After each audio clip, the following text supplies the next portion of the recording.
tak diantar uang ke rumah 50, 100, 200 untuk ongkos pemilihan besok, itu sama dengan yang diantar adalah.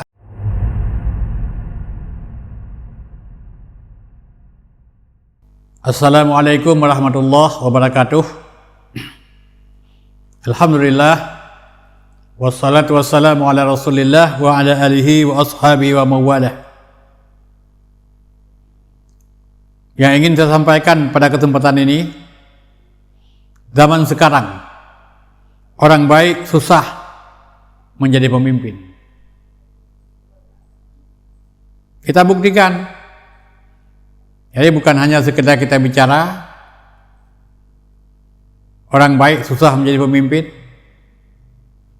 Benarkah orang baik susah menjadi pemimpin? Hari ini kalau ada orang ingin mencalonkan diri sebagai wali kota, sebagai bupati, sebagai gubernur, apalagi sebagai presiden, sebagai DPR di kabupaten, demikian juga DPR RI, atau sebagai DPD, atau apapun jabatan namanya. Jadi kalau kita sampaikan kepada orang lain, Pak, tolong bantu saya ya, rencana tahun ini saya mau calon sebagai anggota DPR. Yang ditanya ijazah Bapak apa? Bukan. Yang ditanya skill Bapak apa? Bukan. Yang ditanya kemampuan apa? Bukan. Yang ditanya Bapak berapa ada duit? Mau DPR kabupaten ada duit 2 miliar, paling kurang 1 miliar. Mau tingkat provinsi ada duit 5 miliar. Mau tingkat pusat ada duit sekian miliar. Kalau untuk gubernur ada duit ratusan miliar. Na'udzubillahi min dzalik. Ini malapetaka. Inna lillahi wa inna ilaihi raji'un. Ini sebuah musibah besar yang terjadi. Kenapa? Karena sistem yang berlaku di hari ini telah menggiring manusia untuk menjadikan itu sebuah tradisi. Sehingga masyarakat hari ini kalau kita bilang tolong ya bantu nomor 1, nomor 2, atau nomor 3, atau nomor yang lainnya, apa jawabannya? Apa dia orang alim? Bukan. Apa dia orang cerdas? Bukan. Berapa dikasih duit? Itu jawabannya. Kalau dikasih duit banyak, mau. Tidak dikasih duit, teman saja. Sebab setelah 5 tahun yang akan datang, saya tidak mendapatkan apa-apa. Dan saya tidak bisa melihat kesejahteraan juga kepada orang lain. Jadi inilah gambaran yang terjadi dalam kehidupan masyarakat Indonesia hari ini. Jadi kenapa? Karena sudah merupakan tradisi yang seperti itu. Tradisi memalukan.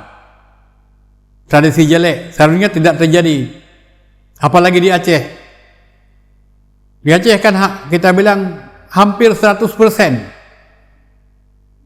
kaum muslimin.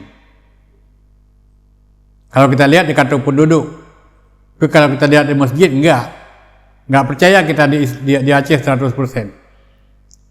Tapi giliran 5 tahun sekali saat pemilihan DPR dan bupati, itu sudah gentayangan para agen-agen koruptor, agen-agen riswah yang mendatangi rumah-rumah penduduk untuk memberikan informasi tentang pemilihan, untuk mempengaruhi pemilih, untuk merubah keputusan yang sudah diambil sebelumnya. Ya, dengan bermacam bentuk suap. Adakala berbentuk uang, atau berbentuk janji, atau berbentuk pakaian, yang pada hakikatnya untuk merubah pola pikir seseorang. Padahal kita ketahui, riswah itu adalah api. Ar-rashi wal murtashi fi hirri jahannam. Orang sogok dan orang yang menyogok, kedua-duanya dalam neraka jahannam. Neraka jahannam itu api. Tak diantar uang ke rumah 50, 100, 200 untuk ongkos pemilihan besok, itu sama dengan yang diantar adalah api, yang mengantar api, yang memberikan uang juga api, yang mendukung proses itu terlaksana juga bermain api. Ini malapetaka besar yang terjadi. 5 tahun yang akan datang dia bekerja, yang dipikir apa rakyatnya, yang memilihnya bukan. Yang dipikir bagaimana mengumpulkan api lagi, supaya nanti 5 tahun yang akan datang api bisa lebih besar. Na'udzubillahi min dzalik. Saya teringat Nabi SAW pada saat beliau hidup pernah mengingatkan umat, sebelum kiamat terjadi, kalian akan berada dalam 5 fase. Pertama, fase kenabian.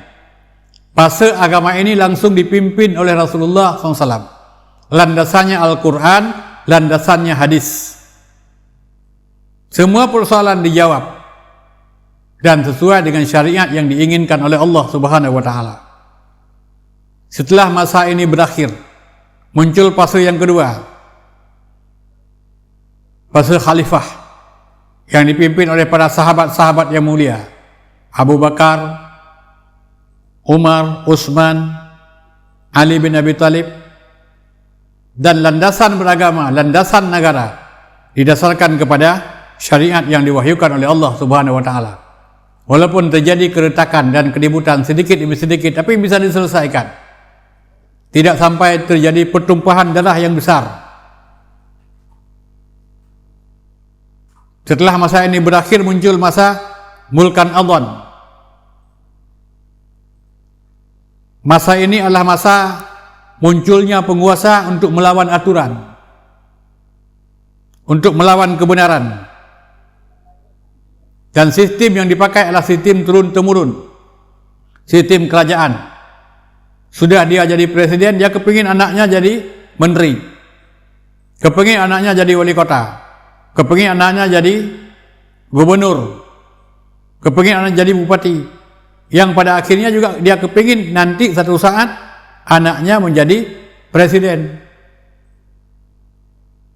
Sebab orang yang jadi presiden hari ini ketakutan luar biasa karena penyelewengan yang dilakukan.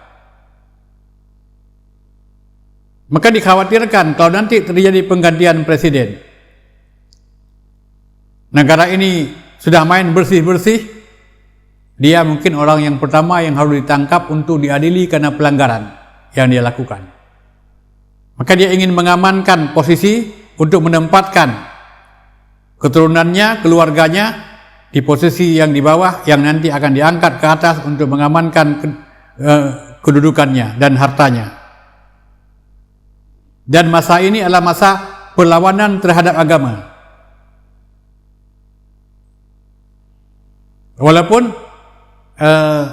mereka berada dalam bingkai syariat, tapi syariat hanya sebagai bingkai.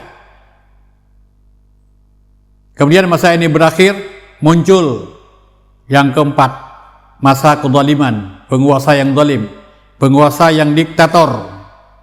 Itu mereka tidak mau mengakui syariat. Jadi kalau ada orang-orang yang mengajak kepada syariat, itu dianggap melawan, dianggap teroris, dianggap ekstrim, dianggap memberikan perlawanan. Dia benci kepada orang-orang yang dekat dengan agama. Dia benci dengan Islam. Islam ditekan. Kita lihat di dunia sekarang ini. Di Bangladesh, umat Islam diusir. Di Kamboja juga umat Islam diusir, disiksa. Ada negara umat Islam kalau kedapatan dia salat ditangkap, dihukum. Kedapatan umat Islam puasa ditangkap, dihukum. Ya alhamdulillah, di Indonesia tidak dilarang kita berpuasa. Paling-paling ada himbauan untuk tidak buka puasa bersama. Itu pun sudah terlanjur.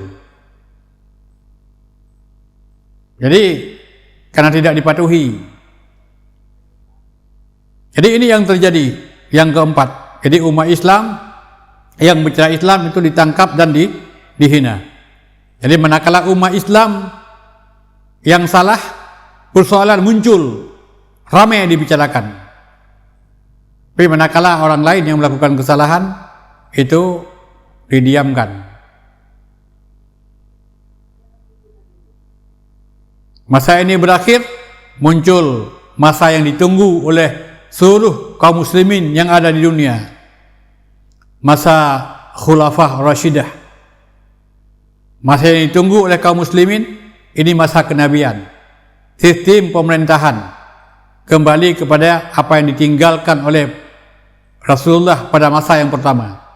Syariat Islam diperlakukan, dan pada saat itu orang berbondong-bondong untuk memeluk Islam, karena di bawah naungan Islam orang akan mendapatkan kedamaian dan kesejahteraan. Di mana fase kita hari ini? Itulah kita berada di antara salah satu 5 fase ini. Jadi kalau hari ini kita merasa bahwa umat Islam ada tekanan di mana-mana di seluruh dunia, kemungkinan besar fase ini kita berada pada fase yang keempat. Nilai kebenaran pada fase keempat tidak ada.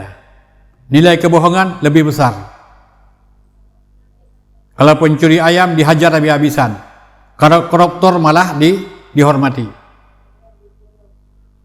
Jadi mudah-mudahan ini menjadi sebuah pencerahan buat kita bersama, supaya kita juga lebih cermat bahwa orang baik di akhir zaman susah menjadi pemimpin. Semoga ada manfaat. Lebih kurang mohon maaf.